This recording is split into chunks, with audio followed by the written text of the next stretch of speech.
This week on Forward. How does capitalism work? It's the alignment of the interests of buyer and seller. You have something I want, I have something you want, we do an exchange, value is created. And that is great when the thing that I want is good for me. It is great when it's bread or it's, the product of work or it's a website or whatever. It's not great when the thing is actively destructive. I think you have to be honest about what addiction really looks like, right? Like, there are people who are losing their house over sports gambling. There are people whose families are falling apart. There are people who are engaging in domestic violence. There are people who have all of these really substantive problems because they can't stop.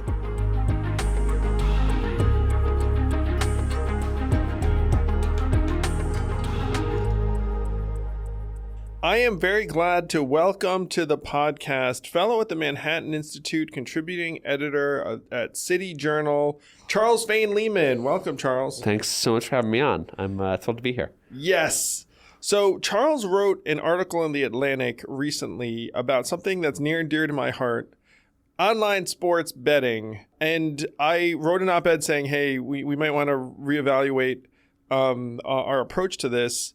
In part because of your article, Charles. So first, tell people a little bit about yourself. How did you get to be a wonk and someone writing pieces in The Atlantic about policy topics? Sure. So, as you mentioned, my day job, I work for the Manhattan Institute. We're a think tank that focuses sort of broadly on, a center-right think tank that focuses sort of broadly on urban policy issues.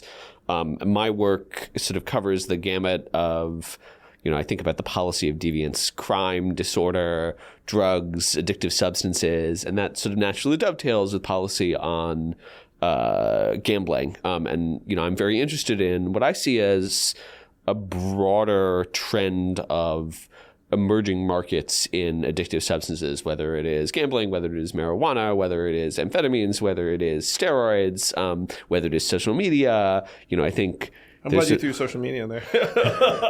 I can go. There's really interesting stuff there. I think we have across a number of different domains sort of gone, this seems like a good idea, sort of move towards the marketing of addictive goods. And I find those problems intrinsically very interesting. Sure. I'm not an across the board, like these are all bad all the time. Yep. I think that they are a serious regulatory challenge. And then I'm also sort of a defender of, in many cases, the virtues of just prohibiting goods. But so that's, how I came to sports gambling.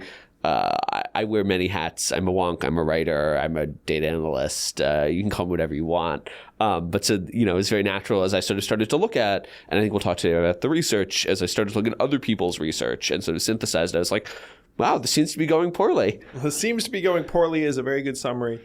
So first I want to out myself as a sports bettor. And I want to tell my story. It's funny. It's going to sound like a confessional. I'm happy to say, as far as I can tell, I don't have a gambling problem. I'm not in a tough spot or anything like that. But check it out. A couple of years ago, various apps started marketing themselves saying, hey, $250 free if you place a $5 bet. And I was like, what? Stop the press. As a math guy who likes money, I was like, I'm good for a $5 bet to get that $250 free. So I downloaded an app, and in my infinite wisdom, I decided I was just going to download one app because I know a lot of people who downloaded 4 apps to try and get, $1,000 worth of free betting money. I restricted myself to one, and then ended up putting some money into that app. And have been betting ever since. And so I'm going to go in depth in my experience here. But in your case, Charles, you started digging into the research that had been done on what happens in states that have legalized. Yeah, and part of why this is really interesting is that sports gambling legalization has happened really quickly. So back in 1992, way back in the dark ages, the federal government passed a global ban on sports gambling with a couple of exceptions. Atlantic City, a couple of other states are grandfathered in. It's like widely supported, passes overwhelming support in the House and the Senate. The sports leagues are all on board with it, and because they're worried about the corruption of the sport. Fast forward to 2018, after a lawsuit brought by the state of New Jersey, There's a suit between the Always NCAA. Jersey. Yeah, well, the suit between the NCAA and New Jersey. This law gets overturned on 10th Amendment grounds, and all of a sudden, states are allowed to set up their own legal sports gambling regimes. Question. So there are these very, very significant companies now, billion-dollar enterprises. Were they somehow party to the 2018 lawsuit, or did they come into being after the ruling? So what you see is that they started out as fantasy league companies. They knew this was coming down the pipe. So part of the goal was setting up the infrastructure so that they could easily pivot to participating in sports gambling. The other thing that you see there is like there are going to be a limited number of licenses that are handed out to administer sports books. It's not a free-for-all. And so if you set up the infrastructure and you know in advance who is in the state legislature to talk to, you can be the one with the license. So it ended up being, as I understand, the NCAA and New Jersey kind of ended up on the same page. They both wanted sports gambling to be legalized by the end of it. But the sportsbook companies, FanDuel, DraftKings, whatever, they knew what was coming and they were trying to set themselves up infrastructurally to prepare for that. Well, it worked out quite well for them. Yes, it did. Right. There's no mom and pop sports book, right? Like there were smaller sites, but mostly the market is dominated by a couple of big players. Okay, so 2018, the Supreme Court rules, hey, states can do what they want. And then how quickly did it become legal in various places? Quite rapidly. I'd have to think about the timeline. But, 6 years later, which is not a long time, there are now 11 states where it is not legal. So 39 states in the District of Columbia you can bet on. You can bet on sports in some way, shape, or form. I will now interject again my experience. So check it out. I live in New York. It was not legal here until... I don't remember. It was not legal here first. I will say this because this is... man, I'm going to be disclosing too much. But let's say I had a strong feeling about a sporting event or a UFC fight or whatever it was. I could not bet on it because I was a New York resident. It wasn't legal here. So you know what I would do? I would call my brother-in-law in New Jersey and be like, hey, man, can you place a bet on this for me? There's some story that I read about a guy who would stand in a certain location in his apartment because the cell tower was in Jersey, and so he could bet in Jersey instead of betting in New York. And there's a period of time when that was true, and then New York legalized as well. I don't remember the timing on that. Yeah, so I would call my brother-in-law, and then I would Venmo him the money for the bet, and then thus would it happen. And then, if it won, he'd Venmo me back. If he didn't, then the money's gone. And then it became legal in New York. I didn't have to bug him anymore. And then I saw the promo. I downloaded the app. I put the money in. And I use it. I totally think it needs to be regulated more rigorously than it is. In part, and I want to break down a whole bunch of things because between the two of us, I'm the user and you are not. It totally changes the viewing experience of sports, and not in a good way. Like it used to be, I would turn on a game, let's say an NBA game, and I would care about which team won. I'd care about certain players. Now everything is just filtered through, like, what are my bets? What are the odds? What are the lines? Parlay? Yep. So it changes your viewing experience, not for the better. It is a massive bandwidth and time suck because one of the things that happens is you start imagining that watching sports is a job, because if you can profit from it, you're like, ooh. And so one of the things I wrote in my Newsweek op-ed was that this is like the perfect storm for men because it combines all the things we love: sports, risk, thinking we know better than other people, that we somehow have an edge, speed, because it's very, very much real-timey, social, because you can brag to your friends about that one time you did it, or and so it's like this massive compounded mix of all these things that men love. You end up just expending a lot of energy. The third thing is that it's really messed with my mood a bunch, where like if something didn't go my way, it would screw up my evening, and in a way that made me feel very, very lousy and self-conscious as a husband and father, where like my kids are around and I'm like pissed off about losing, frankly, not like a substantial amount of money. In my case, I might have lost like $100 or whatever. In the scheme of things, totally immaterial. And yet I would be, because there's something about getting something wrong and losing money on it that sticks in your craw, even if the money is not that big a deal. Yeah, no, I mean, well, it's a reinforcing experience, right? That's part of how gambling in general and sports gambling in particular works, and part of why it should at least be of some regulatory concern, if not prohibited outright. The example I like to give is thinking about slot machines. And slot machines are like completely irrational from the outside, right? Have you done slots? I'm happy to say I do not do slots because the odds are too lousy. Yeah, but I think if I'm going to gamble, I should go to a blackjack table or a craps table. But slots make no sense, right? My Like, God, do I sound like a degenerate? Do I sound like a degenerate? Insert Asian joke here. Anyway.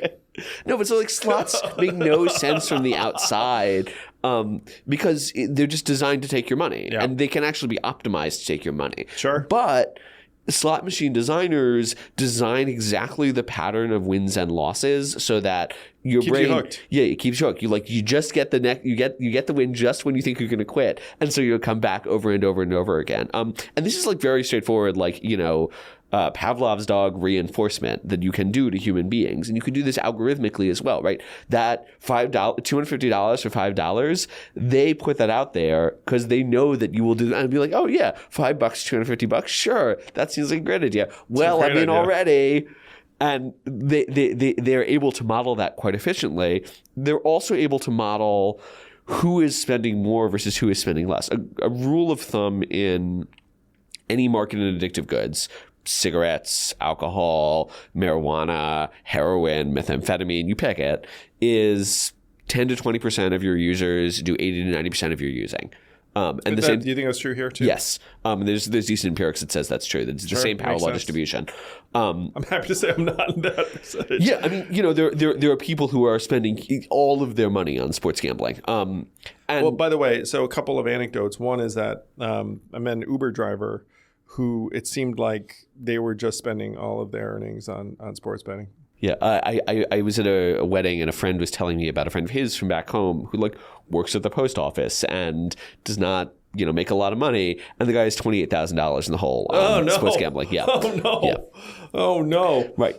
It is trivial for these companies to algorithmically identify people who look like that and say, oh, we're going to give you, if you're checking, there's something, if you're checking your phone in the middle of the night, if you're looking at the app in the middle of the night, that's an indicator that you are gambling compulsively. In which case, they will send you more prompts. They will offer you a deal. They'll say, do you want to take this parlay? Because you're a good target. And it is dark. You know better than I do. Algorithmically trivial to do this, right? This is a very simple machine learning. It's just math. It's a very simple optimization problem. And the obverse is true too.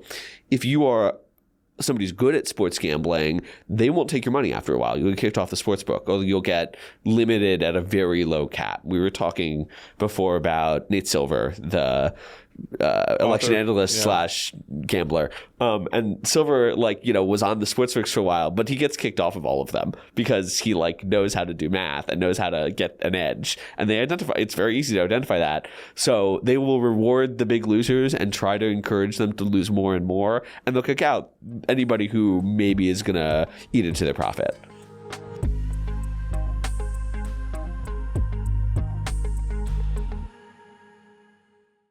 Hello, YouTube. Please do hit that like and subscribe button. And don't forget, you can ask questions at mailbag@andrewyang.com. See you on the interwebs.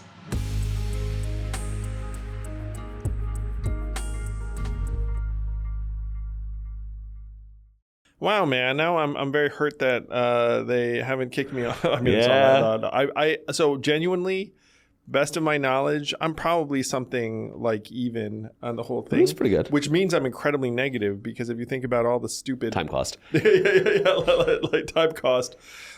So a couple of things I want to mention before we get into the research, which is very staggering and clear. This stuff is now so unavoidable where if you turn on SportsCenter, the anchors will literally have a segment on what's a good bet to make. And then they have their own sportsbook, I believe, ESPN Bet now. And that stuff has really blown my mind because there was a period when the leagues themselves would be completely trying to steer clear of this stuff. There's a long time, for example, the NBA said they would never consider a Vegas franchise because they didn't want to have any gambling. And now I think FanDuel might sponsor a lot of the NBA programming. And so that the melding of gambling and sports media has been a sight to behold. I mean, this is exactly, if you go back to PASPA, the 1992 law, and you read the testimony, they had guys from every major sports league, the NBA, the NHL, the MLB, every sports league testifying in favor of this bill because they were like, we think that this will be damaging to the sport. And in many senses, they were right. Like the dynamic you're describing is exactly what they were worried about. It is a little weird. Like ESPN, you are describing Mickey Mouse engaging in gambling, right? ESPN is a Disney property, so that's what's happening there. Is like the mouse is running a sports book now. So I am a big NBA fan. You may not know this, Charles. You probably do know it because you dug into all of this. But there's this marginal NBA player named Jonte Porter who's been banned for life because he was betting on himself having a bad game. Yep. And he was a marginal player. He's like, barely got any playing time. And he bet some amount, let's call it $15,000 on himself having a really bad game, which itself is a totally bizarre bet to make because, like, who would bet that much on a scrub not doing well? And so then he came in the game and said, I don't feel so good. And then it came off. And then they caught him, and then he's banned for life. His brother, by the way, Michael Porter Jr., is a very significant NBA player. Just, not quite all-star, but right there. It was like, on the championship team last season, season before, before the Celtics won. The Nuggets. Right. We were this close to this happening with Shohei Ohtani, and the translator was blamed for it. Probably he did it. But like, this is not a new phenomenon, right? Like, think about, I think it's the 1912 White Sox when they throw the World Series, the Black Sox. In order for the mob. I mean, the odds of them being able to completely insulate themselves from these behaviors is very, very difficult because you're talking about each athlete from the start of the scrub, but then everyone in their circle. Literally it'd be like, hey, what's that? Like, you're limping? Like, oh shit. And they're like, run, it's like inside information. Like, right. Jimmy Butler has a hurt ankle or whatever the hell it is. So it's very hard. Now, I think they did the right thing back in 92 being like, yo, we got to steer clear of this. And then, 26 years passed and it's like, oh, I guess we're doing this. And the fact that industry has embraced it to this degree makes it really, really hard to avoid or ignore. Where if you're a casual sports fan, you turn on, you're like, what's going on here? And you're like, oh, and then literally, like, the anchors are comparing notes on, on various betting opportunities. Also, in some cases, your friends are betting. So where has this led? And this is, Charles, like, so you started digging into the research. Who has done this research and what did you find? Yeah, there were a couple of really three papers that I talk about in the piece, and there's another one that I didn't talk about. It's also a good paper. I just space, and also it's a slightly different method. So, I'll start this by saying there's a large body of research on the effects of gambling and sports gambling in particular. In part because this is like a fine natural experiment because literally it's like a state gets turned on. So there's stuff prior to that because the UK has experience with this. We are able to model based on other countries. That stuff goes in the same direction, but is less informative to get to the point about natural experiments. Because states roll out the gambling legalization at different times, because New Jersey went before New York, you can exploit exploit that variation. You can take advantage of different states had it or didn't at different times. This is for the nerds out there. This is a difference in difference estimate.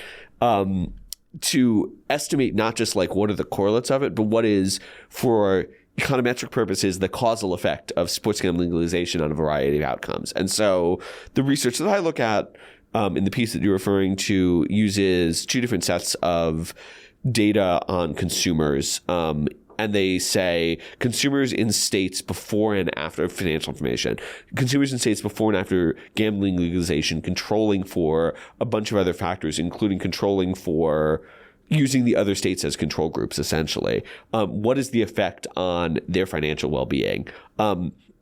And the outlook is not great. Legalization does lead to an increase in dollars spent on gambling, something like 14%, 15%.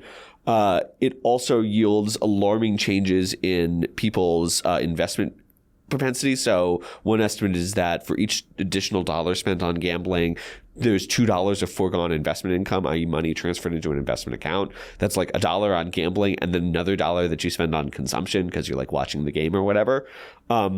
There are also big increases in your risk of bankruptcy. It's 25 to 30% against a low baseline, but still, and other measures of reductions in the quality of credit. So like people become much more financially precarious. But then the other thing that shows up is that these effects are concentrated among households that already have financial problems, or already have poor credit, or already have a history of overdraft, or particularly male-led households, young male-led households, particularly in poor counties. So we're talking about young men, dubious credit, often sort of on the financial margins already, who are getting sucked into this stuff. Yeah, the $1 in the gambling app equals $2 less in investment accounts, I think is like a huge stat. And you can completely understand why it happens, because check it out. Let's say I'm a guy. I've got some money, a little bit, $500, whatever. I want to make money, and my choices are I either gamble it and I can make money quite quickly, could also lose it, or I stick it in an investment account and then watch it grow over time by 6% or whatever the number is. And what's happening is that it's like, oh shit, if I want to see my balance grow, like, you know, let's do the quick process. And, you know, I can tell myself a story about it growing very quickly instead of do the slow grow. By the way, crypto probably, you know, like is somewhere in this particular drama. Yeah. But you have, I can very, very clearly see that not only is the psychic energy getting diverted to gambling, but then your resources get diverted to gambling. And this is only a few years into this, you know. And you see, by the way, that the effects grow over time. So states that go earlier, and if you compare, you have more data on states that go earlier, and the effects are worse in those states relative to states that have gone later, as you've less data on. Yeah. I believe it's going to start compounding the way you described it. I talked to a friend who fessed up to me, and this is literally last week, because I had posted on X in your article, and then he came to me and said, hey, I have a problem. I was like, what? Like, it was something that you wouldn't expect. And I really appreciated the disclosure. And then he asked for some help. But part of it was that his wife did not know the magnitude. His wife knew that there was like, it's like, hey, getting a little too into the apps, but then not the degree or severity. And this person has a lovely, wonderful family, but was very, very self-conscious about what might happen to his relationship if the wife discovers that he'd loaded up on debt. There's a lot of gambling debt. So there's a lot of shame baked in, I think, for men. So men have like a strange relationship with money and risk, where it's definitionally important to us to feel like we're on the positive side of that ledger. And when we get into the negative side, it is a real source of isolation. Yeah. I mean, I think the thing that you said a minute ago rings very true, which is that, particularly young men, and today's young men are much more likely to be unattached than they were 30, 40, 50 years ago. They marry later and they marry less. They're less paired off, et cetera. I think that they have a sense, particularly men, lower socioeconomic status, have a sense that like they need to hustle, right? They need to they can't just sort of sit there and let wealth build up over time and invest, because that's not going to get them where they need to go fast enough. And so when you talk about something like sports gambling, I know I watch sports. I know about sports. Sure. Maybe I can make some money off of this. Except it's a good job. Except unfortunately, the sportsbooks are smarter than you.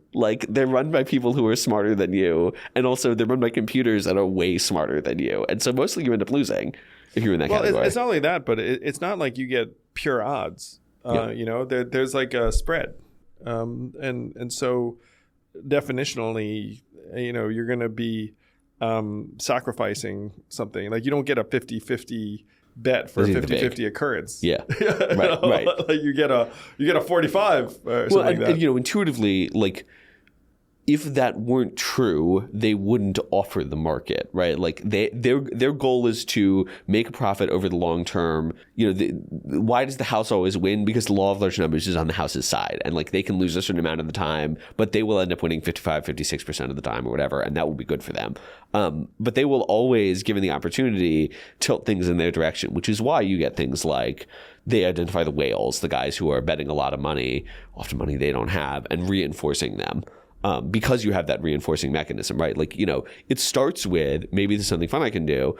And for a lot of people, it stays that way, right? Like gambling is not equally addictive, like any other addictive substance, gambling is not equally addictive for everybody.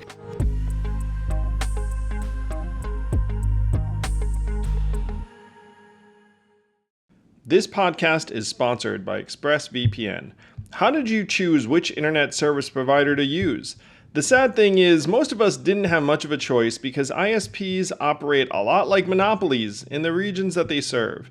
They then use this monopoly position to take advantage of customers, and yes, they even sell your data, your activities to advertisers and big tech companies, and you don't see a dime. That's why I protect my internet surfing and devices with ExpressVPN. When you use ExpressVPN, it's like a magic portal to a perfectly safe and anonymous internet. And don't take my word for it. This is the #1 VPN service according to CNET. It's used by major companies all over the world. So stop handing over your personal data to ISPs and other tech companies who then mine your activity and sell off your information. Protect yourself with a VPN I trust to keep my privacy online. Visit expressvpn.com/yang. That's expressvpn.com/yang to get 3 extra months free. Go to expressvpn.com/yang right now to learn more.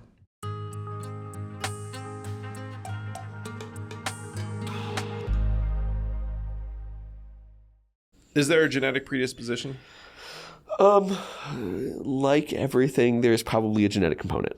What is the source of that? Unclear. Like it's not like there's a gambling gene, but like probably, you could like do a polygenic risk score, and there would be some fraction of it. I don't know what the fraction is. Fascinating. Yeah. I know. I mean, instinctively, I guess there probably is. Yeah.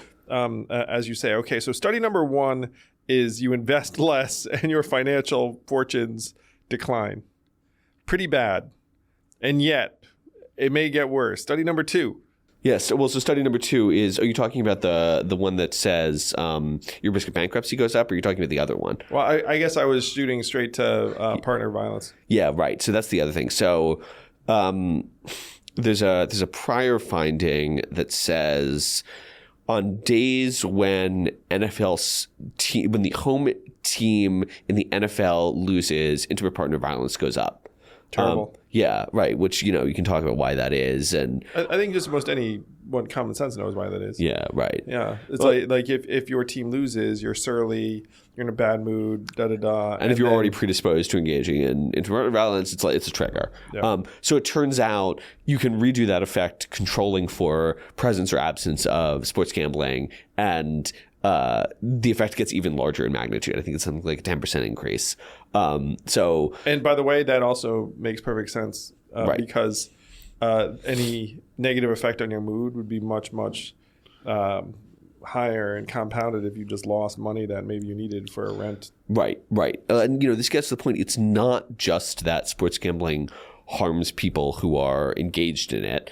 And in some senses, that's always like a misleading idea because people aren't isolated. But it's not just that a guy is losing money. It's that in some cases, his loss of money is leading him to do harm to his partner. Sure. Which is, that's ultimately his fault. He should be punished for it. But we should be worried about the social externalities from a regulatory perspective. Yeah. It could be partner, it could be child. Exactly.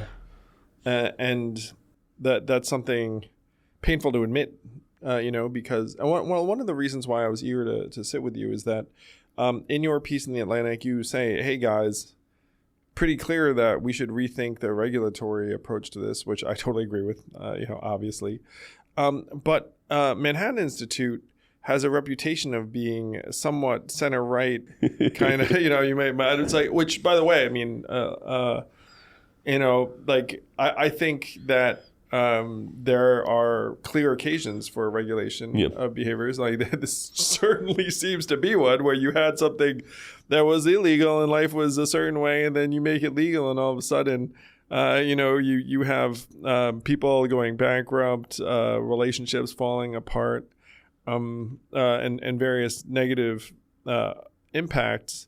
And so I liked it because I was like, oh, Charles is from a place that isn't exactly like, hey, let's regulate stuff. And then it came out being like, we should probably be regulating this. Yeah. I mean, and I'll say, like, there's a diversity. Like, there are think tanks that speak with one voice. We do not. I mean, we have a coherent philosophy and people are all on board with that, but there's a diversity of opinion. I have argued with in good-naturedly, but argued with colleagues about this exact topic because they disagree with me. That's good. I also have colleagues who strongly agree with me. The way that I come at it is, from a right-leaning perspective, I think that the right has always been more willing to countenance the control of vice than, in many ways, the left has. I think there's a way to sort of talk about that in a nonpartisan language. And the way that I would talk about that in a sort of nonpartisan language is... Oh, actually, let me stop you there for a second. Sure. Because I'm really interested in this. To the extent that there is any political viewpoint on this topic, because as an example, if I'm like a liberal Dem or whatnot, I would think, hey, you should probably be regulating this because like families are falling apart, et cetera, et cetera. And yet I don't really see this as something that I've seen any messaging about. And this is what it reminds me of, and this is going to be out of left field for some of you, but others of you just nod your heads. There was a long period of time where I was like, what is going on with the exploitation of pro wrestlers and UFC fighters where, they weren't unionized, they were getting abused, a lot of them were dying young in the case of pro wrestlers. And it was just like totally off the radar for Democrats because it affected a group of people that, that they just didn't seem to think were... like a class worth worrying about. In that case, pro wrestlers. And so watching a lot of my childhood heroes die prematurely, I was like, hey guys, like there's something, amiss here. And I feel like that's happening here too, where the group of people, because it tends to be young men, folks on the left are like, it's like not my problem, which I find bizarre. Well, I think, and I just wrote a piece about this actually in the Times.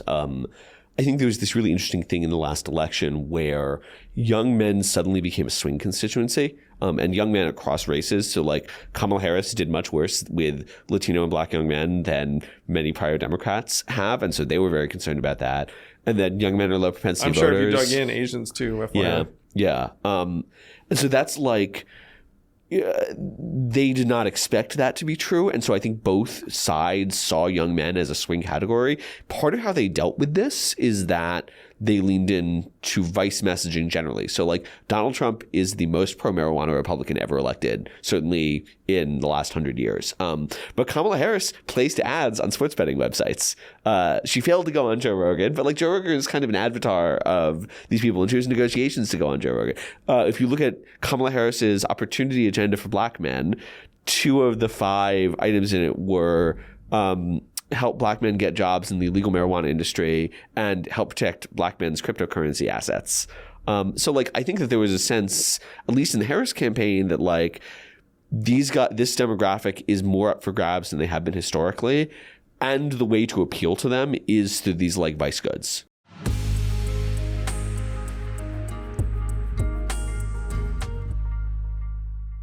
Hey all, if you know me, you know I'm not that handy in the kitchen, and I have become a huge believer and booster of Factor. Factor's delicious, ready-to-eat meals make eating a joy. It's so fast. You just pop that thing 2 minutes later, and you are eating a restaurant-quality, healthy meal, making you feel excellent about yourself. My favorite is the turkey chili with zucchini, and there is so much more to choose from. You never get tired of it. It fits any budget. It's fast, healthy. It is going to be the new Factor in your life. Yes, I'm a fan. Head to factormeals.com/Yang50 and use code Yang50 to get 50% off your first box and 2 free wellness shots per box while subscription is active. That's code Yang50 at factormeals.com/yang50 to get 50% off your first box. Get Factor today. It's going to change the way you eat.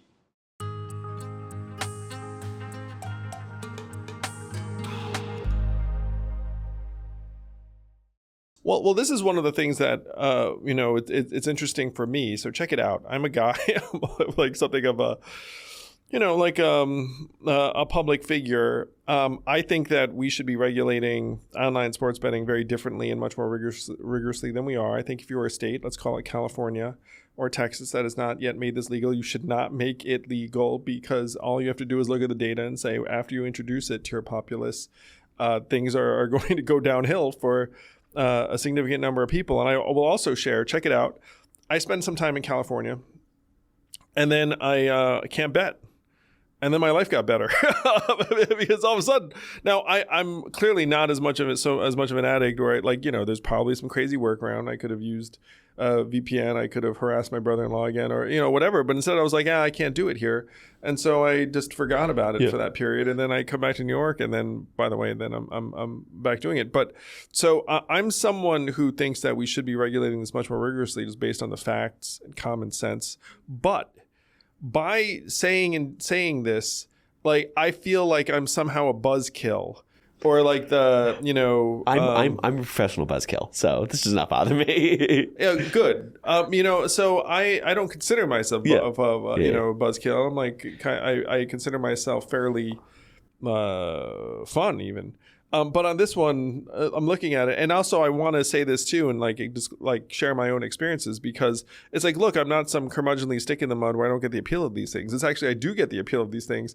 the appeal is very, very strong and powerful, to the point it's completely going to ruin some people's lives. Right. I think you have to be honest about what addiction really looks like, right? Like, there are people who are losing their house over sports gambling. There are people whose families are falling apart. There are people who are engaging in domestic violence. There are people who have all of these really substantive problems because they can't stop. This is the thing I was going to say earlier. When you talk about addiction, and gambling is addictive, it's sort of the behavior it's an obvious example of addictive behavior. What's addiction? Nobody can agree on this.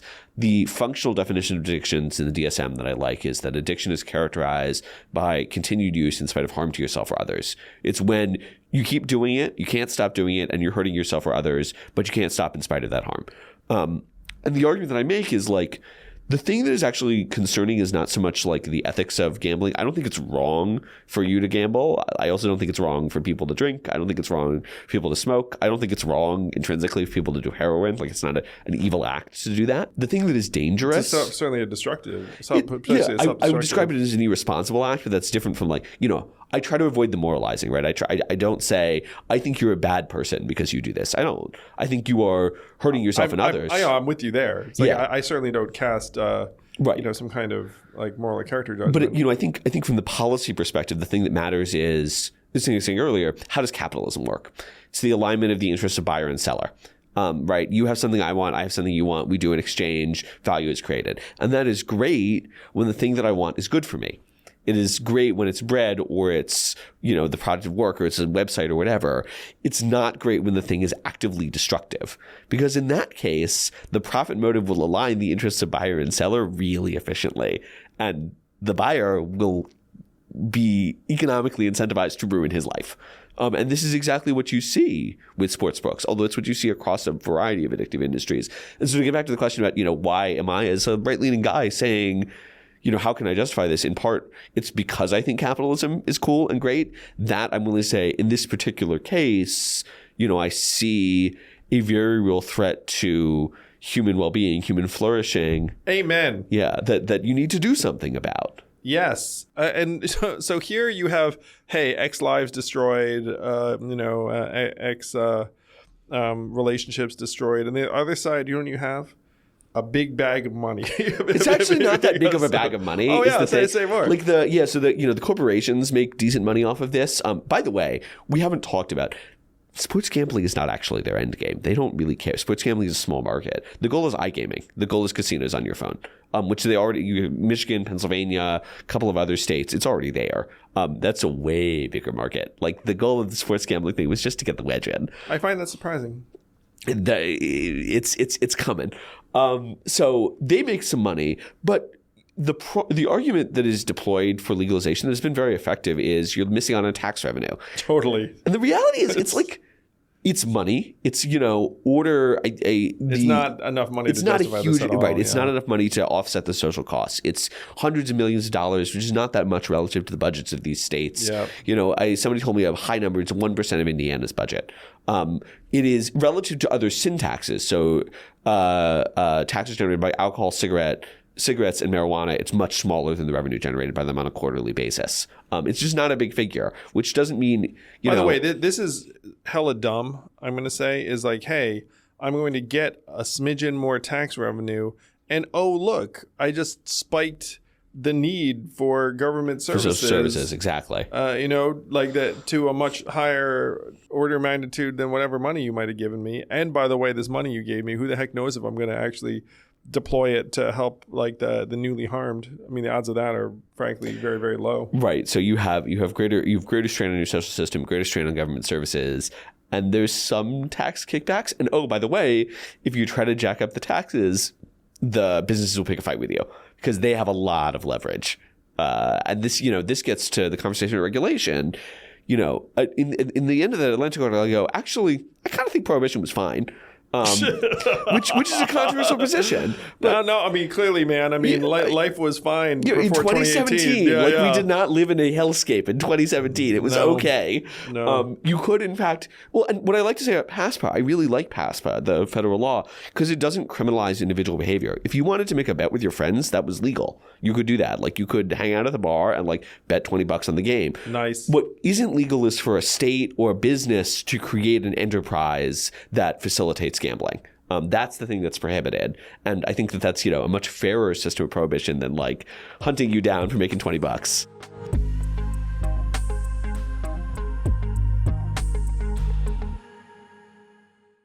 This podcast is sponsored by Helix Sleep.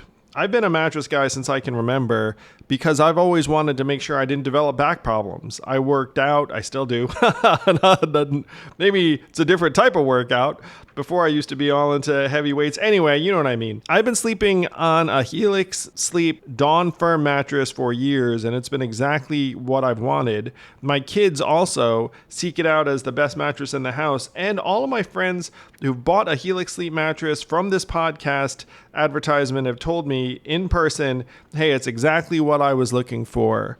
Don't take my word for it. It's also the #1 mattress recommended by Wired and GQ and other people who like to sleep on mattresses and test them out. And right now, you can get 27% off site-wide plus 2 free Dream pillows with any mattress purchase. It's a free bedding bundle with any mattress order that's Luxe or Elite. What does that mean? You'd have to go to Helix's website to check it out. Go to helixsleep.com/yang. With Helix, better sleep starts now.